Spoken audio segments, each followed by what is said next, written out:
ऋग्वेद प्रथम मंडल 7वां सूक्त और 5वां मंत्र। फिर भी उक्त अर्थ और सूर्य तथा वायु के गुणों का प्रकाश इस मंत्र में किया है। इंद्रम वयम महाधन इंद्रमर्भे हवामहे युजम वृत्रेषु वज्रिणम। पदार्थ: हम लोग महाधने बड़े बड़े भारी संग्रामों में इंद्रमह परमेश्वर का हवामहे अधिक स्मरण करते रहते हैं, और अर्भे छोटे छोटे संग्रामों में भी इसी प्रकार वज्रिणम किरण वाले इंद्रम सूर्य व जल वाले वायु का, जो कि वृत्रेषु मेघ के अंगों में युजम युक्त होने वाले इनके प्रकाश और सब में गमन आगमन आदि गुणों के समान विद्या न्याय प्रकाश और दूतों के द्वारा सब राज्य का वर्तमान विदित करना आदि गुणों का धारण सब दिन करते रहें। भावार्थ: इस मंत्र में श्लेषालंकार है।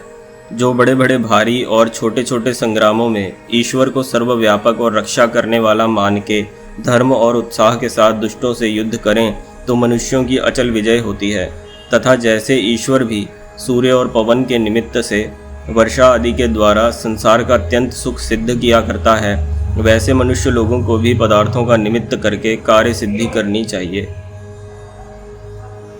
क्या समझे हम इससे?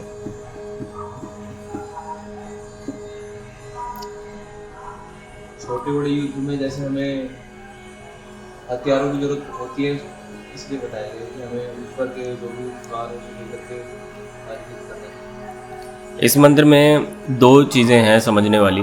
पहली तो ये है कि जब हम छोटे या बड़े युद्ध किसी भी तरह के करते हैं तो उसमें कई चीज़ें चाहिए होती हैं हमें, ठीक? जैसे शरीर का बल चाहिए होता है, बुद्धि चाहिए होती है, हथियार चलाने का कौशल चाहिए होता है, प्लस उससे बढ़कर व्यक्ति के पास चरित्र होना चाहिए, धर्म होना चाहिए, धर्म का आचरण होना चाहिए, ठीक? और इससे भी ऊपर होता है ईश्वर का सहाय होना चाहिए।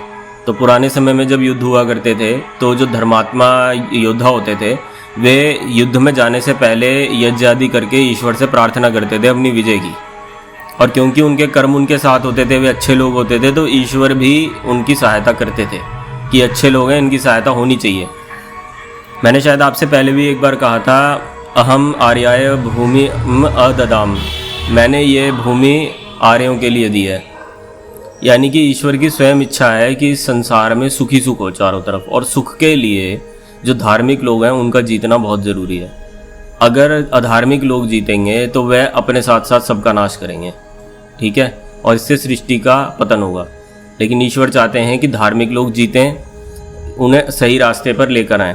प्यार से आना चाहें प्यार से लाएं, पहले नहीं आना चाहें तो फिर दंड देकर लाएं, ठीक है। लेकिन इस संसार में कोई दुष्ट नहीं रहना चाहिए, ठीक? तो ये इसका जो है अर्थ रहता है। और दूसरा इसमें अर्थ ये भी है कि जैसे सूर्य और वायु हमको अनेक पदार्थों का विदित करवाते हैं। जैसे कि कई पदार्थ ऐसे हैं जो हम देखने से समझ जाते हैं, कई ऐसे हैं जो सूंघने से समझते हैं कि ये चीज़ कैसी हो सकती है, ठीक है ना। तो सूंघने का हमें कौन बताता है? वायु, ठीक, और गंध से, सही है। और देखने से हमें सूर्य बताता है उसके बारे में कि ये चीज़ कहाँ पर है, टॉर्च की तरह काम करता है। तो जैसे ईश्वर ने सूर्य और पवन की रचना की है हमें अलग अलग पदार्थों के बारे में बताने के लिए, वैसे यहाँ स्वामी दयानंद जी कहते हैं कि हमें अलग अलग तरह के नए नए पदार्थों की खोज करके दूसरों को बताना चाहिए ताकि वे भी सुख ले सकें, ठीक है। लेकिन कुल मिला के इस मंत्र का आशय यही है कि अपने जितने भी बड़े बड़े काम हैं उसमें हमें ईश्वर की सहायता की अपेक्षा करनी चाहिए। हम अच्छे कर्म भी करें और फिर ईश्वर की प्रार्थना करें, ठीक है। कोई प्रश्न?